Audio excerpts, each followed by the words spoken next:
तो स्वागत है दोस्तों एक और सवाल में। इस बार जो क्वेश्चन है वो रेजोनेंस का है। यानी कि एक अच्छा खासा हमें क्वेश्चन दे रखा है। पूछा गया है कि जब सर्किट में जब ये ओमेगा आर से कम चीज़ें हों तब क्या होगा, और जब फ्रीक्वेंसी ओमेगा आर से ज़्यादा चीज़ें हों तब क्या होगा। इंडक्टिव नेचर होगा कि कैपेसिटिव होगा, ओमेगा आर पे कि रेजिस्टेंस के जैसा होगा कि क्या होगा।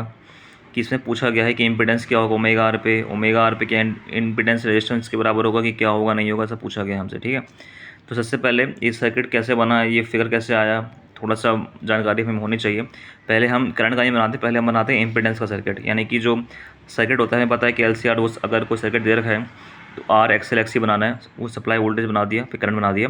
और इम्पिडेंस जो होता है वो कुछ ऐसा दिखता है, ये आपको याद होगा। जब भी आप एग्जाम देने जाएंगे तो सीधी सी बात है कि ये सर्किट आप याद करके ही जाएंगे कि जो इम्पिडेंस है वो हमें कुछ ऐसा दिखाई दे रहा है।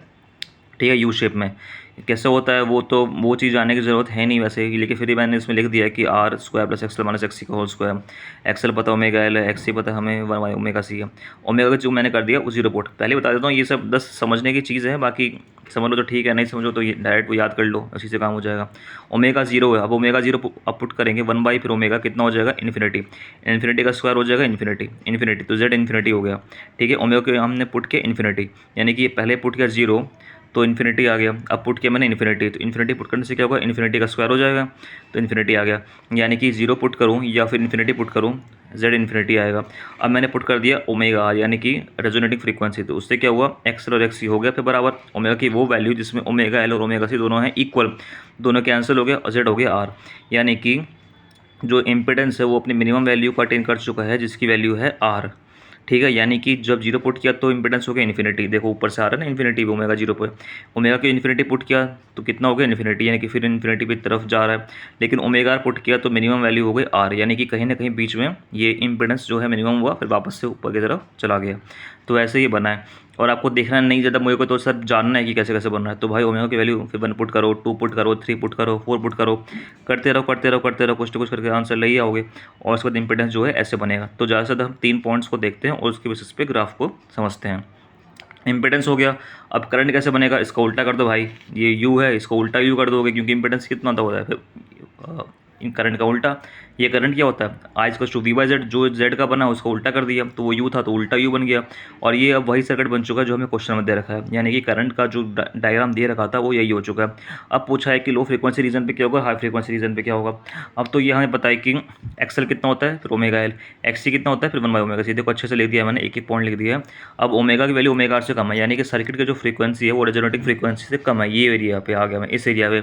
तो फ्रीक्वेंसी कम होगा तो एक्सएल क्या होगा, कम होगा। फ्रीक्वेंसी देखो ना, ओमेगा कम है तो एक्सएल कम है, फ्रीक्वेंसी कम है तो एक्सी ज़्यादा है, यानी कि एक्सी जो है वो एक्सएल से ज़्यादा हो गया। क्यों, क्योंकि मैं बात कर रहा हूँ जब ओमेगा की वैल्यू ओमेगा आर से कम है यानी कि लो फ्रीक्वेंसी रीजन। फ्रीक्वेंसी लो होगी तो एक्सी ज़्यादा होगा, एक्सएल कम हो जाएगा। फ्रीक्वेंसी कम है ना भाई तो एक्सएल कम हो गया, वो कम है एक्सी बढ़ जाएगा, एक्सी ज़्यादा है तो लीडिंग नेचर होगा। यानी कि जो कैपेसिटिव नेचर है ना वो इंडक्टिव पे भारी पड़ेगा, यानी कि ओमेगा की वैल्यू ओमेगा आर से कम होगा तो भाई कैपेसिटिव नेचर हो जाएगा। हाई फ्रीक्वेंसी रीजन पे क्या होगा, ओमेगा की वैल्यू अगर ओमेगा से ज़्यादा है, ओमेगा की वैल्यू अगर ओमेगा आर से ज़्यादा है, हाई फ्रीक्वेंसी रीजन में क्या होगा, फ्रीक्वेंसी ज़्यादा है तो ओमेगा ज़्यादा हो गया, एक्सल ज़्यादा हो गया। एक्सल ज़्यादा हो गया इसका मतलब क्या है, लैगिंग नेचर है, यानी कि इंडक्टिव बिहेवियर कैपेसिटिव बिहेवियर पे भारी पड़ गया, पावर फैक्टर हो गया लैगिंग। अब ये पावर फैक्टर वाला मैं आपको पहले भी क्वेश्चन के थ्रू बता चुका हूँ कैसे कैसे होता है। ठीक है, यानी कि ओमेगा की वैल्यू अगर ओमेगा से कम है यानी कि लो फ्रीक्वेंसी रीजन पे हूँ भाई, तो भाई एक्स से ज़्यादा हो गया, एक्स से ज़्यादा होगा यहाँ, यानी कि कैपेसिटिव नेचर इंडक्टिव पे भारी पड़ गया। सर्किट बिहेव करेगा एज ए कैपेसिटर यानी कि लीडिंग पावर फैक्टर। और अगर हाई फ्रीक्वेंसी रीजन में जाओगे तो एक्सएल हो जाएगा ज़्यादा, फ्रीक्वेंसी हाई है एक्सएल ज़्यादा हो गया तो लैगिंग नेचर हो गया, पावर फैक्टर हो गया लैगिंग, इंडक्टिव बिहेवियर हो गया यानी कि इंडक्टेंस की तरह बिहेव करेगा। और ओमेगा की वैल्यू जब ओमेगा पर करोगे तो दोनों हो गए इक्वल, तो प्योरली रेजिस्टिव सर्किट हो गया। ठीक है, यही तो पूछा गया था भाई क्वेश्चन में। दो क्वेश्चन तो इतने में ही हो गया हमारा कि लेफ्ट ऑफ ओमेगा आर पे क्या होगा, भाई ओमेगा की वैल्यू ओमेगा आर से कम है तो कैपेसिटेंस की तरह बिहेव करेगा, कैपेसिटेंस की तरह, यानी कि फर्स्ट ऑप्शन सही हो गया हमारा, दूसरा वाला गलत हो गया। और ओमेगा आर पे क्या होता है, इंपिडेंस जीरो होता है नहीं होता है, फोर्थ ऑप्शन गलत हो गया, और रेजिस्टेंस के बराबर होता है। तो यानी कि फर्स्ट और थर्ड ऑप्शन सही है आपका, यानी कि ओमेगा आर से कम है। देखो ओमेगा आर से कम है तो कैसा आ जाए, पावर फैक्टर लीडिंग है, कैपेसिटिव नेचर है, कैपेसिटिव नेचर है तो फर्स्ट और थर्ड ऑप्शन जो है उसका सही हो गया, सेकंड और फोर्थ हो गया गलत। ठीक है, अब हमेशा की तरह मेरी आदत है कुछ एक्स्ट्रा बातें करने का। क्वालिटी फैक्टर कितना होता है, VL/VR, जो आपको याद होगा कि रेजोनेंस पे VL और VC बराबर होता है, तभी मैंने VL को VC भी कर दिया। क्वालिटी फैक्टर होता है वोल्टेज कितना है इंडक्टर का डिवाइड बाई रेजिस्टेंस। अब रेजिस्टेंस का वो जो वोल्टेज है ओमेगा आर पे वो कितना होता है, यानी कि जब सर्किट पे रेजोनेंस में है तो रेजिस्टेंस का वोल्टेज होता है सप्लाई के बराबर। तो VL/VS कर दिया, तो VL कितना हो जाएगा, QVS, क्रॉस मल्टीप्लिकेशन, यानी कि VL होता है QVS यानी कि QV। अब Q कितना होता है, VC बाजार भाई, VL VC के बराबर है, तो VC कितना हो गया, QV, भाई दोनों बराबर है ना।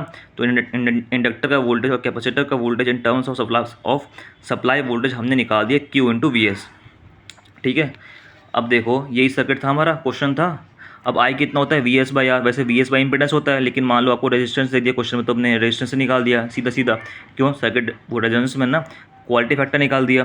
अब VL देखो, VL कितना होता है JQV, और ये हो गया जो मैंने आपको निकाल के सिखाया VC हो गया माइनस JQV। अब बोलोगे भाई J कहाँ से आ गया, अरे भाई सर्किट में करंट तो एक ही होगा ना। अब करंट अगर एक है तो वही करंट तो इसमें भी जा रहा है। अब हमें पता है कि प्योर इंडक्टर के केस में जो वोल्टेज होता है वो करंट से 90 डिग्री जीता हुआ होता है, 90 डिग्री लीड करता है, लीड ज़्यादा। तो J कितना होता है, 1 ∠90 डिग्री, यानी कि वोल्टेज जो है वो 90 डिग्री से लीड कर रहा है। और वही करंट जब कैपेसिटर में पास कर रहा है तो भाई ये करंट इस कैपेसिटर के वोल्टेज से 90 डिग्री आगे है, यानी कि इसका वोल्टेज इस करंट से 90 डिग्री पीछे है। तो माइनस JQ भी लिख दिया। लेकिन आई तो VS के साथ, ये जो रजिस्टर के साथ, तो दोनों साथ पकड़े चलते हैं, एक दूसरे का हाथ पकड़े चलते हैं, दोनों में आशिकी है। लेकिन इंडक्टर के केस में जो वोल्टेज है इंडक्टर का वो करंट से 90 डिग्री आगे है, आगे। तभी अगर करंट आई है तो वो कितना हो जाएगा, JQV, J 90 डिग्री हो गया। और वही करंट जीता हुआ है इस केस में, कैपेसिटर केस में। तो कैपेसिटर का वोल्टेज कितना हो गया, माइनस JQV, यानी कि इसका वोल्टेज हो गया QV, इसका भी QV है, दोनों का साइन अपोजिट है, दोनों कैंसिल हो जाएंगे। VS कितना होता है, VR + J, VR - VC। अब सर्किट फिर रेजोनेंस में है तो VS हो गया VR के बराबर। तो मैं इतना सब कुछ एक्स्ट्रा बात इसलिए बता रहा हूँ कि मान लो सर्किट अगर रेजोनेंस में है, सप्लाई वोल्टेज दे दिया है और RLC दे दिया है, तो सीधी सीधे LCR के बेसिस पे क्वालिटी फैक्टर निकालोगे, करंट निकालोगे, और किस पे कितना वोल्टेज है, इंडक्टर पे कितना वोल्टेज है, सप्लाई के बराबर नहीं है। कैपेसिटर का वोल्टेज कितना है वो तो मुझे नहीं पता, लेकिन वो सप्लाई के बराबर नहीं है। सप्लाई का वोल्टेज रजिस्टर के बराबर है, और इन दोनों का वोल्टेज जो है quality factor into supply voltage के बराबर है। यानी कि आप LCR की मदद से, सप्लाई वोल्टेज की मदद से इंडक्टर और कैपेसिटर का वोल्टेज आप निकाल सकते हो in terms of quality factor. अब ओमेगा की वैल्यू ओमेगा आर से कम है, वही जो क्वेश्चन पूछा गया, तो सर्किट बिहेव करेगा एज ए कैपेसिटेंस। और अगर ओमेगा से ज़्यादा है तो सर्किट बिहेव करेगा एज ए इंडक्टेंस। और ओमेगा के बराबर है तो सर्किट बिहेव करेगा एज ए रेजिस्टेंस। यानी कि एक बार सर्किट कैपेसिटर की तरह बिहेव कर रहा है, एक बार सर्किट इंडक्टर की तरह बिहेव कर रहा है, और एक बार सर्किट रजिस्टर की तरह बिहेव कर रहा है। यानी कि अब देखो कितनी अच्छी चीज़ होती है रेजोनेंस पे। एक बार सर्किट कैपेसिटर की तरह बिहेव करने लग गया, कितनी अलग बात है। एक बार सर्किट इंडक्टर की तरह बिहेव करने लग गया, और एक बार सर्किट प्योर रजिस्टर की तरह बिहेव करने लग गया। यानी कि तीन तो चीज़ थी इसमें, L, C और R, और तीनों एक एक करके हमारे इस फिगर में आ गए। तो वही चीज़ था, इस क्वेश्चन को लेने का मकसद तो मेरा था कि रेजोनेंस को थोड़ा सा और बातें की जाए, क्योंकि ना बहुत ही इंटरेस्टिंग चीज़ होती है ग्राफ बनना, कहाँ पे क्या हो रहा है। सर्किट कभी कैपेसिटर बन जाता है, कभी इंडक्टर बन जाता है, कभी पावर फैक्टर लैगिंग होता है, कभी लीडिंग होता है, कभी रजिस्टर बीच में आ जाता है। तो वो कैसे कैसे चीज़ें होती है वो मैंने आपको सिखा दिया। ओमेगा की वैल्यू अगर ओमेगा से कम है तो एज ए कैपेसिटेंस, ज़्यादा है तो इंडक्टर, बराबर है तो रजिस्टर। तो बस ये करना था इस क्वेश्चन में, और कुछ नहीं था। चलो मिलते हैं किसी अगले किसी वीडियो में, तब तक के लिए बाय बाय।